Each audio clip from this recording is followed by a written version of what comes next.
Morning, everybody. My name is Jason Berry, and I'm Director of Sales and Marketing over at Crystal Specialist Finance. And today, I'm actually going to be talking about mental health and wellbeing as part of the mortgage industry mental health charter that I'm blessed to be one of the co-founders of. We've got Mental Health Day taking place on the 10th of October, and as part of Mental Health Day, we're just trying to, I suppose, just showcase and share some ideas and hints and tips and awareness around what is actually taking place in the financial services sector and the funding sector. So joining me today, I'm pleased to say we've got Claire Smith, who's People and Culture Director at Mortgage Advice Bureau, and also Kim McGinley, who's Managing Director at Vive Finance down on the South Coast. So thanks for joining me this morning, ladies. So I'm going to jump straight in if that's okay, and probably start with Kim, who I know was one of the first companies to actually become a signatory of the mortgage industry and mental health charter, which I was really grateful for. But probably just the first question is, I suppose, why is mental health and well-being so important to you and your company?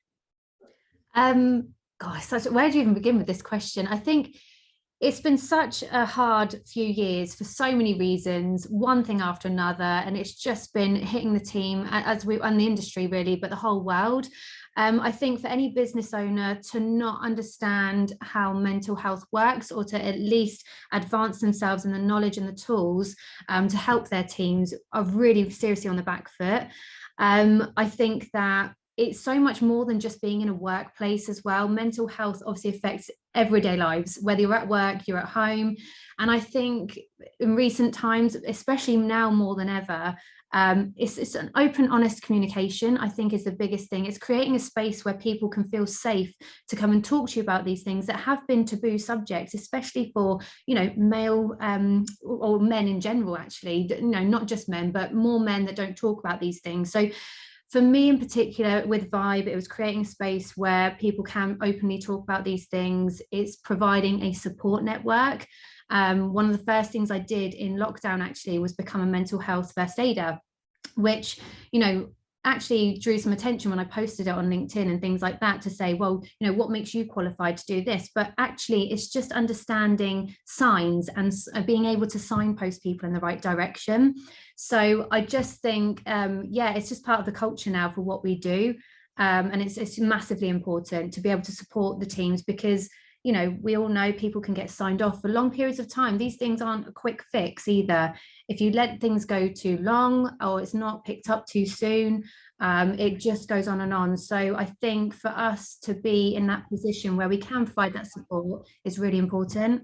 Amazing. And look, that safe space and just encouraging conversation is what this is all about. And I certainly know as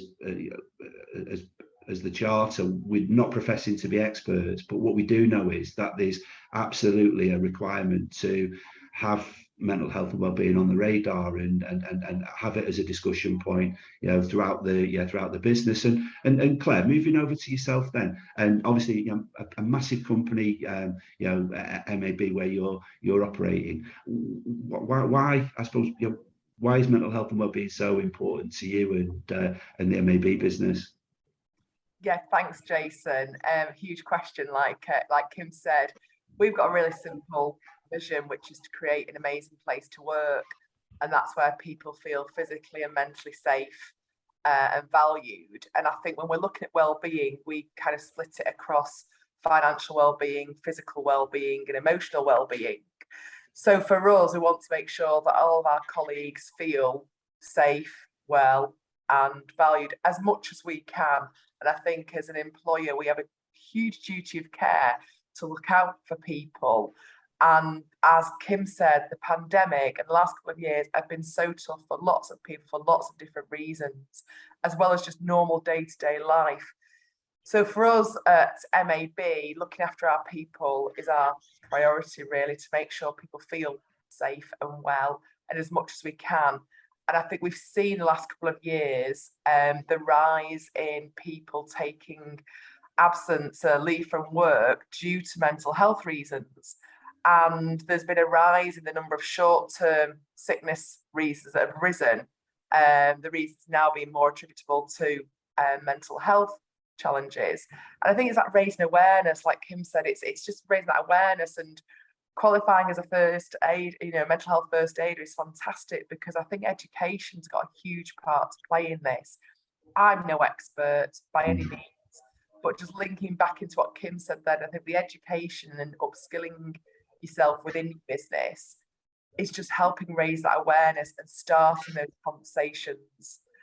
So there's a link there, Jason. Yeah. So what kind of steps have you taken? So obviously you indicate that it's obviously becoming part of the culture within the business, and the ambitions of MAB and that whole cultural piece that goes around that. But what kind of steps have you taken? So as Kim's just alluded to there, we put forward 15 colleagues to become qualified mental health first aiders. And that group are responsible for making themselves visible and sharing presentations with their teams and signposting colleagues to each other, so they know that they can go and talk to a mental health first aider. Not everybody wants to go and talk to their line manager. So it was about making sure that there was another route for people to be able to go and talk to somebody. We joined in with the Mind Time to Talk Day earlier this year, which is a fantastic initiative just to get people talking. And then more recently, two initiatives have started is coffee roulette. So I've pinched this idea off somebody else, but ultimately we pair up people randomly across the business just to kind of bring people closer together, A, to get them to know one another and understand what each other does in the business, but B, just to get people talking and communicating. And then the final initiative we launched last week, it's a very, very informal mentoring program. So these all sound very communication-led, which they are, which ties back in what Kim said, which is just about getting conversations started. And I think sometimes if you badge it as this is a mental health session or this is a mental health day, sometimes it can put off the people who are more nervous about coming forward or reluctant. So we've got lots of opportunities for people to meet different people in the business and just have a conversation. And those are just 3 or 4 of the areas that we've kickstarted in the last couple of years. Great. I mean, I love that coffee roulette. It's something we've done here at Crystal as well. And some of the conversations you have, as you say, which you just wouldn't otherwise have, is absolutely terrific. And what about yourself, Kim, down at Vibe? So what kind of steps have you taken? So obviously the mental health first aiders, that's a massive step and commitment. Just wondering, what else you've done. Yeah, I mean, I love that coffee roulette as well. I think that's such a great idea. I mean, we're a much smaller team than MAB.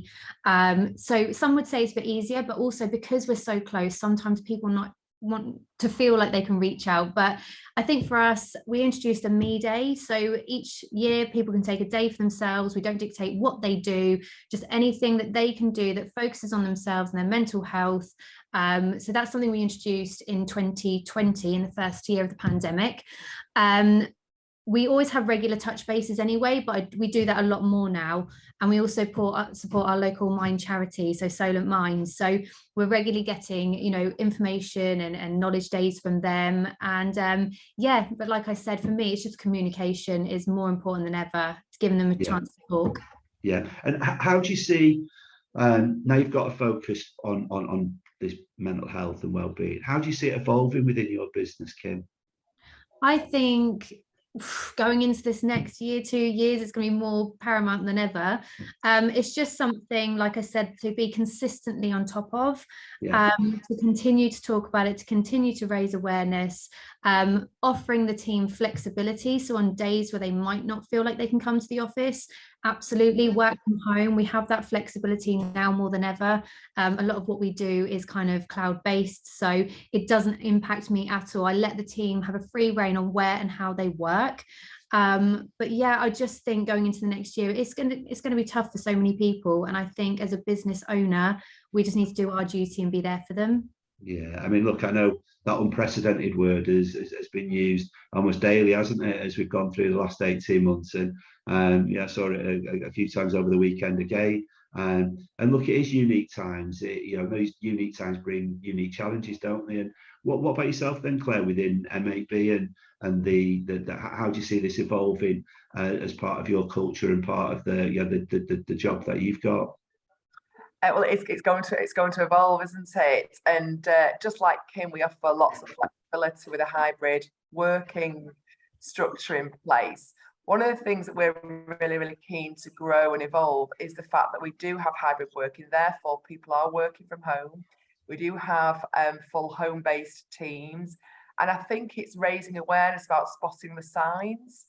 So across Teams and Zoom, it's really easy, I believe, for people to hide how they're perhaps feeling or what kind of day they're having. So we're talking openly about spotting the different signs and perhaps slight changes in behaviour or slight changes in somebody not putting on their camera or perhaps not looking as perhaps well presented as they would have done if they were in the office. So I think it's helping people raise awareness by looking at the signs and also not having to have a reason to pick up the phone. We're all on Zoom and Teams. I sometimes just use the old-fashioned mobile, and I'll just ring somebody and just say, just checking in, how are you? And it's kind of like, once you get over the shock that it's been done over a mobile phone as opposed to over a video call, it's kind of just checking in. And we also actively encourage walking meetings. So for the teams who are able to meet up and have one-to-ones face-to-face, having a walking meeting, it's combining that physical exercise, the emotional benefits of being outside, but also having that check-in. And we encourage our managers, if you've not checked in with somebody face-to-face for some time, there's nothing wrong with going to say, look, can I come over for a cup of tea? Yeah. Just check in, go and visit people who are home-based. And checking in. And a big thing from AB, just like Kim's done as the MD of the business, is our CEO and deputy CEO openly talk about this is an integral part of our business. And I think our deputy CEO Ben's running a podcast on this very topic in the next couple of weeks.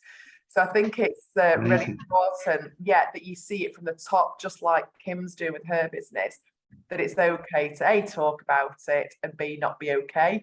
So it's just and creating that safe, inclusive culture that we all thrive in that.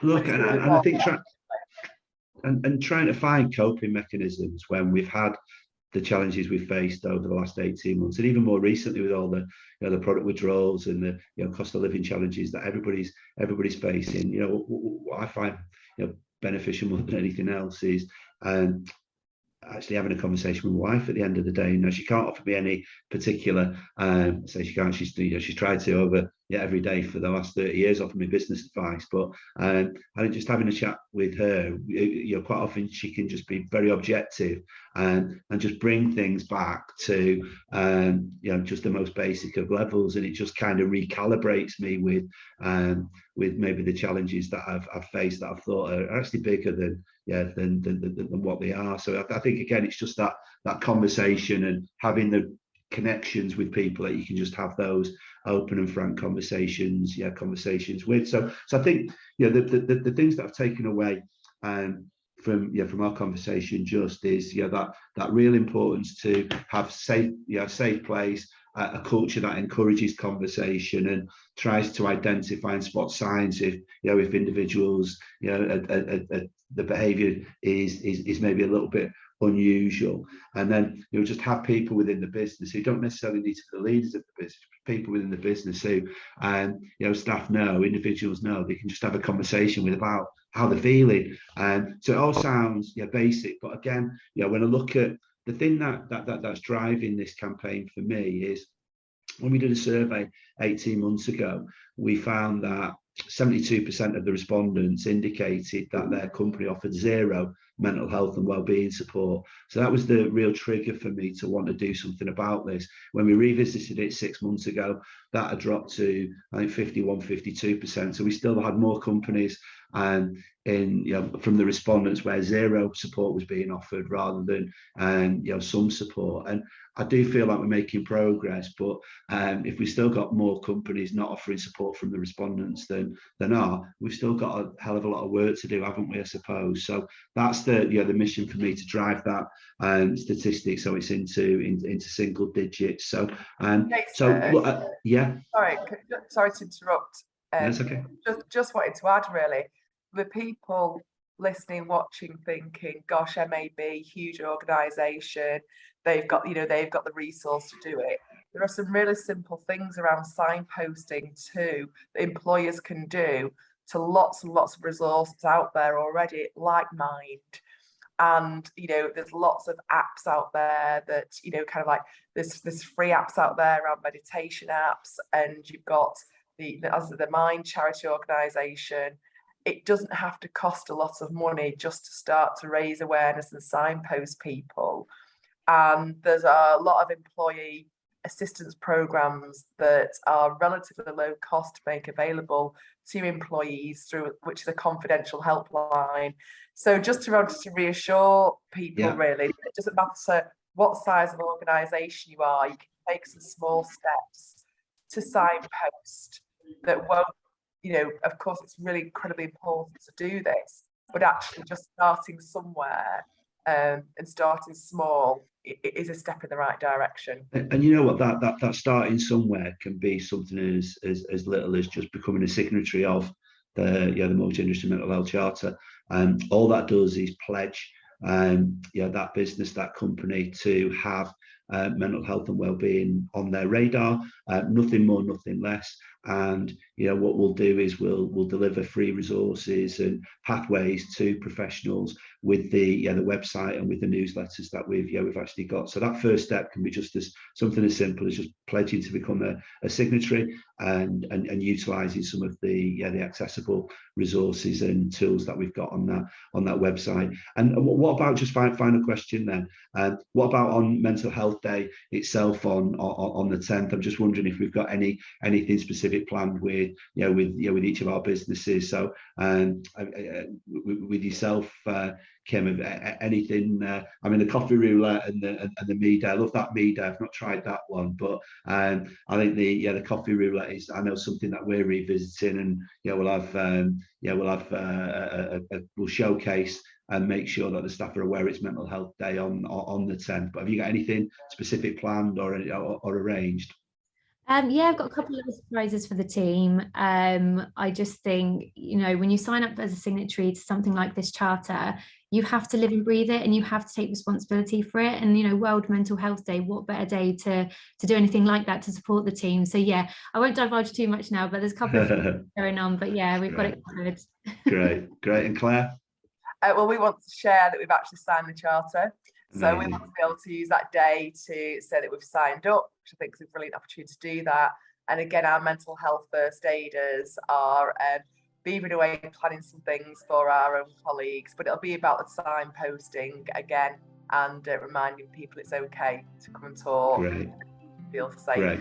Great. Well, look, I think we're bang on time in terms of duration there. So really appreciate you both taking the time out to speak today, and appreciate the commitment you've made, the pledge you've made to become a signatory, and just look, we wish you the best of luck as you integrate and implement your plans within both your businesses, and many thanks.